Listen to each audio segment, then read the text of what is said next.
श्रावण मासरे बिना पियाज रसुण रे कुंदूरी पुष्ट तरकारी खाइबा।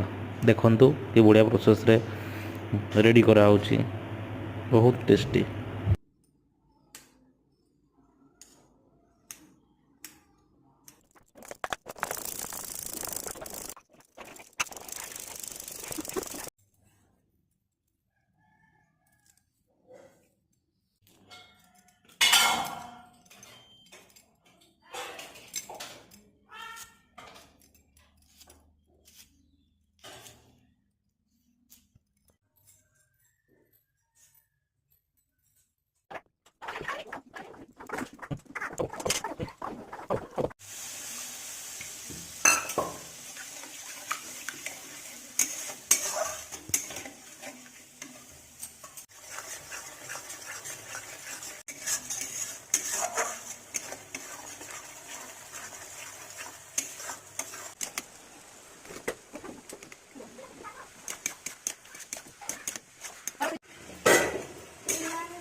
एखाद्या मोरी सारू टाकतो.